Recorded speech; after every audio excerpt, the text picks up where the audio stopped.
ॐ स्थापकाय च धर्मस्य सर्वधर्मस्वरूपिणे अवतारवरिष्ठाय रामकृष्णाय ते नमः।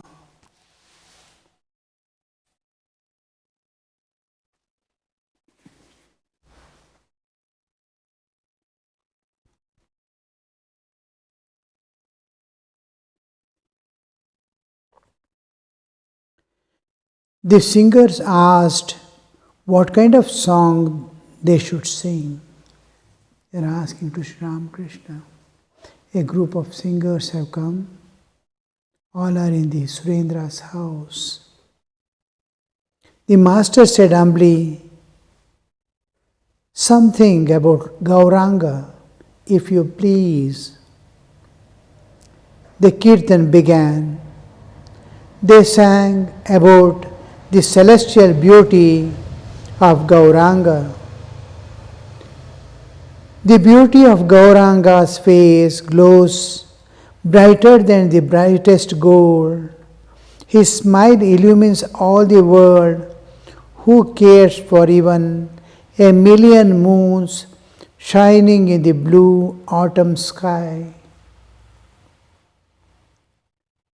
The Gauranga's beauty is being explained. The beauty concept in human existence. Each has his own understanding of concept of beauty. What steals the earth or their heart of man in the mankind is considered as beauty.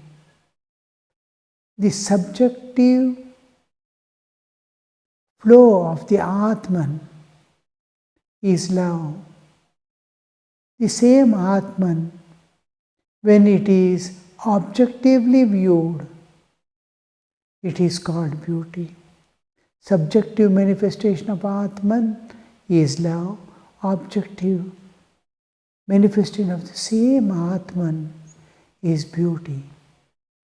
What makes me most happy and joyful at sight, any of the senses, beautiful taste, beautiful sight, beautiful song.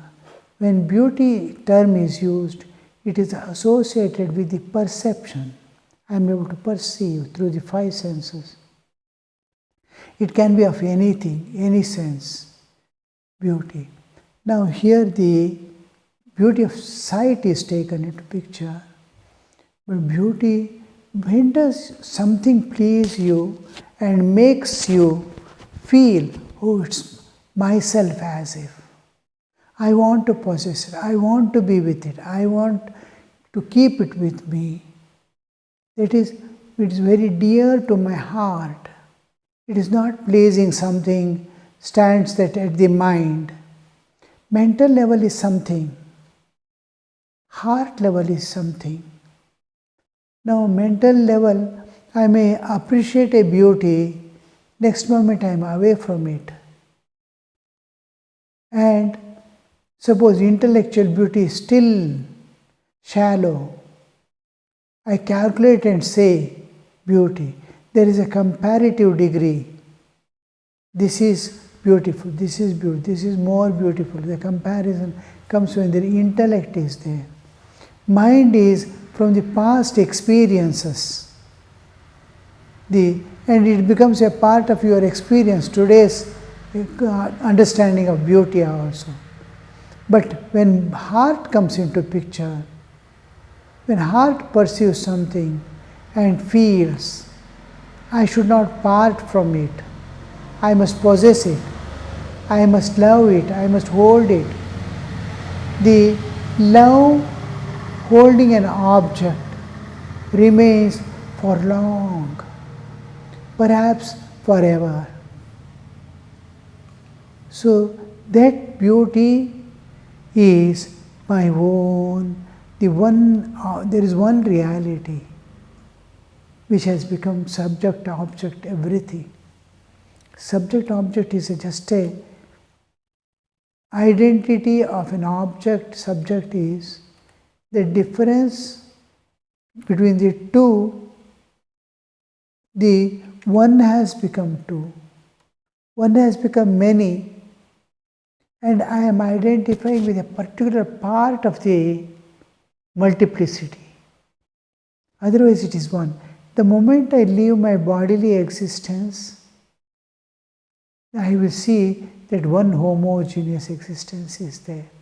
Or I expand to the cosmic existence, my individual existence. The microcosm merges in the macrocosm. I see one existence. I am going behind the prism to see the white light. On this side I am there in the universe now. Universe is multiplicity produced by the prism of Maya. So I am within the Maya field. So I am seeing multiplicity. But there is no duality at all. It is an appearance like in dream. In dream, the dream world is one mind appearing as many objects. When you wake up, only mind is there. Like that, here also. Where do I see that oneness which kindles my heart, which makes me feel joy within? So here we see it is slowly. I am recognizing something, I am relating it to the Absolute, the all-pervading consciousness. My consciousness is through my heart, it is perceiving the consciousness in an object there. One is appearing as two, subjective manifestation and objective manifestation. Same Atman is there. There are no two at all. But I am able to perceive it in a particular object alone. And not everywhere. Everywhere is realization. In a particular object is a beauty understanding. That's why it becomes dear to me. And it's what catches his heart. Now when we come to the Avatara, Avatara is what has descended from the transcendental. The Chaitanya, eternal existence is appearing there in the small human form. When many people used to see Ramakrishna in his early days, somewhere he once goes to Kamarpukur and sees people are crowding to see him. He is the glory of the body. Then he goes on telling his own body, hide yourself, hide yourself, hide your beauty. And slowly it starts becoming dim. So this beauty is the beauty of the transcendental realm. When Gauranga is seen, it is what is going to capture the heart and remain in their heart as an object of worship, an object of adoration. Something can become an object of enjoyment. The moment I focus on that beauty as an object of enjoyment, it has lost its originality. Because I have brought it to the gross physical level of understanding. So it's a perishable thing now. It is no more imperishable Atman. My mind has created it. It was. The moment I saw, and then I can worship it, adore it, to see the eternal existence, the beyond. I can abuse it to the bodily level of enjoyment also. I enjoy a beautiful song which doesn't get associated with spirituality. Then I am abusing it. By hearing a beautiful song, I am getting elevated to higher levels of consciousness. Then it is, I am utilizing that beauty to raise myself to the higher. I am actually maintaining the Atmanhood, the Brahmanhood in that object. It expands. The moment I start holding, it starts expanding to the cosmic level. Ultimately, it leads you to the Brahman, the eternal, my home. It takes me back to my home. That's why the beauty of everything, wherever we see beauty, you must immediately understand it is a small hole through which you are seeing the other side.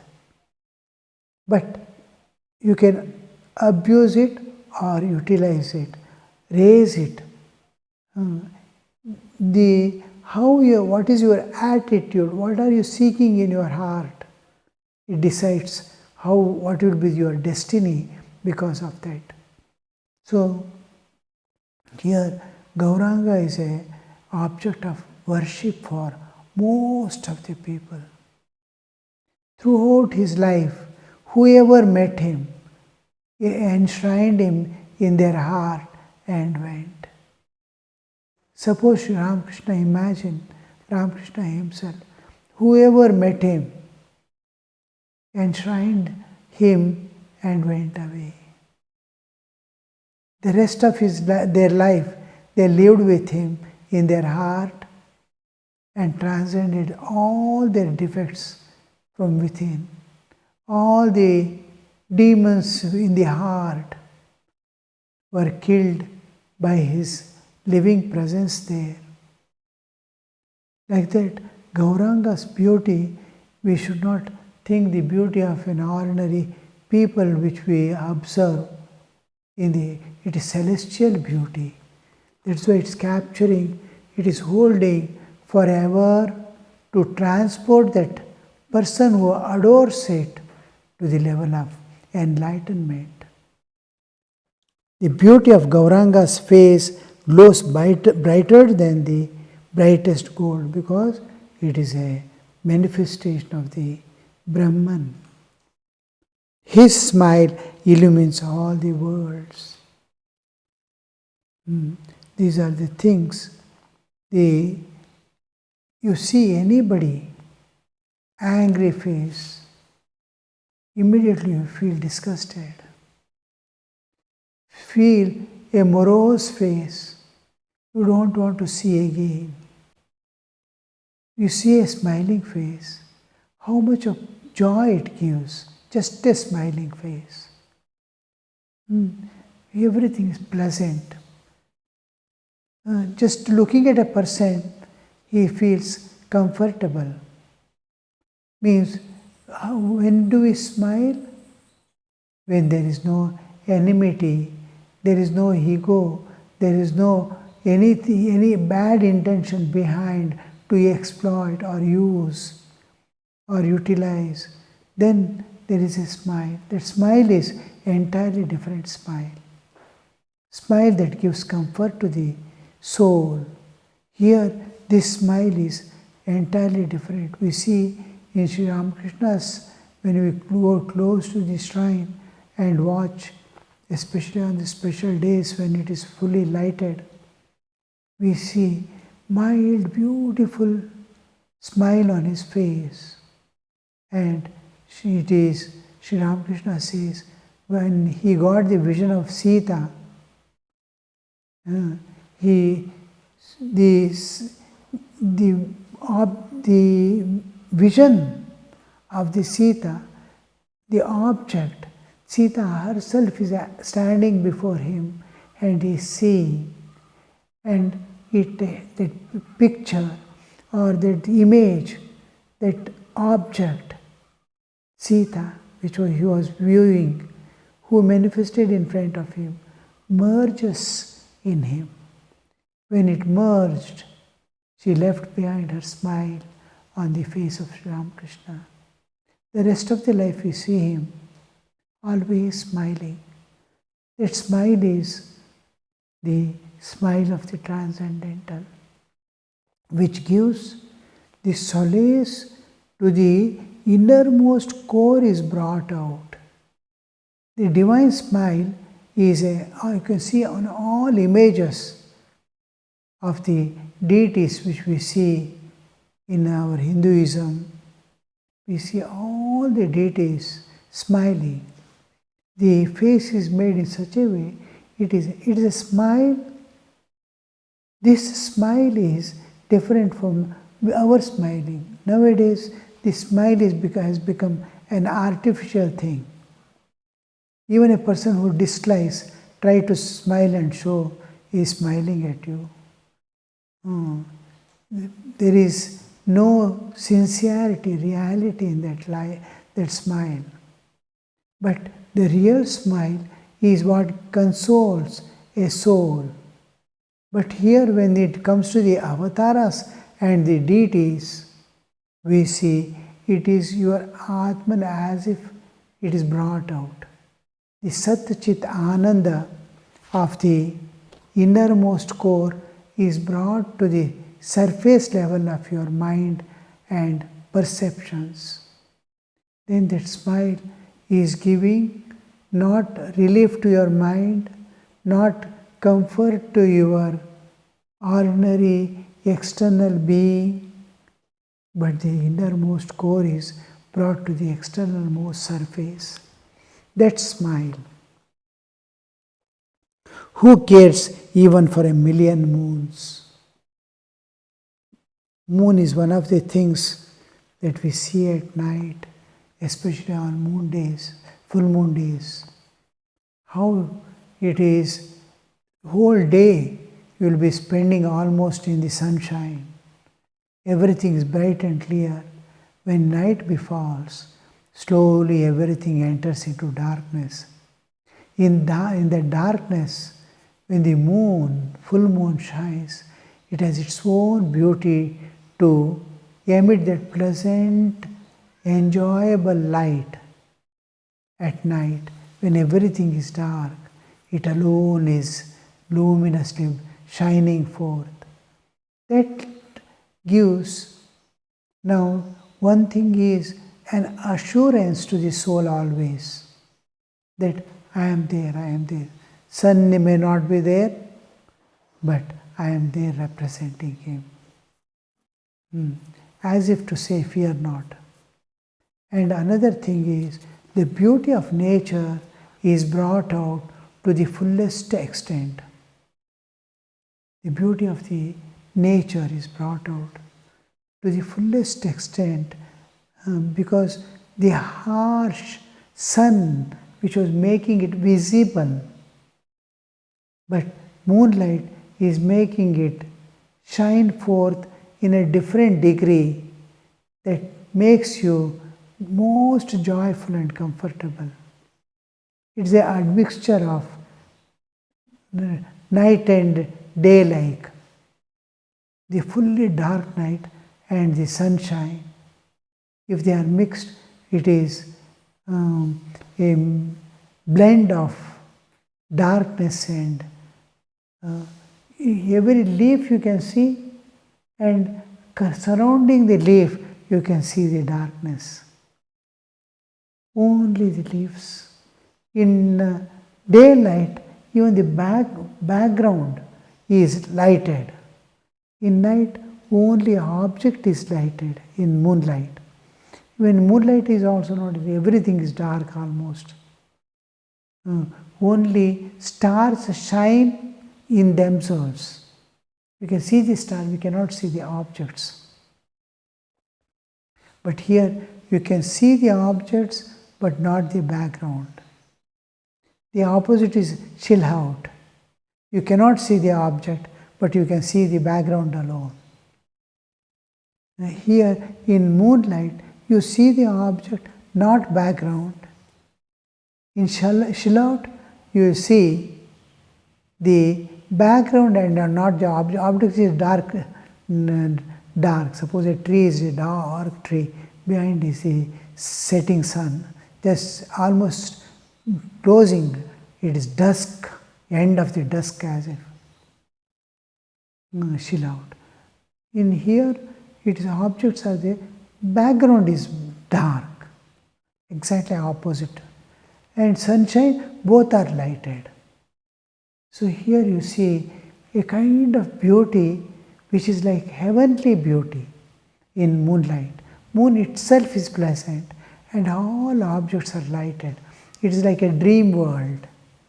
When I was there in Shamlatar on the full moon day in Himalayas, in full moon day nights, I used to come out and see the vast areas on one side, the mountains on the other side, down the plains, and whole thing would like a dream world, as if I am floating somewhere in a dream world. So that now imagine that peace that you get, the joy you get, how it could be. And imagine millions of moons. Sun is too harsh, moon is so pleasant. Who cares even a million moons shining in the blue autumn sky? Blue autumn sky is when the sky is totally free from clouds. Not even a patch of cloud you can see anywhere in Indian sky during the autumn. And then the full moon would shine itself brightly. Moon background is mild blue then. And every object background is dark. What a beautiful combination nature brings. Similarly, at the sunshine, during the sunrise, rising sun and setting sun, sunrise and sunset, supposed to be most beautiful things in the world. The song is going on. After that, the chief musician added improvised lines as they sang. Oh friend, his face shines like the full moon, but it does not wane, nor has it any stain. In full moon there will be some small stains. In Indian context we say there is a shashanka, that is a rabbit sitting on that. It looks like a rabbit sitting. It illumines the devotee's heart. Again he improvised. His face is bathed with the essence of a million suns, million moons. This is what actually we visualize when we turn inward and dive within. We cross the Annamaya in meditation.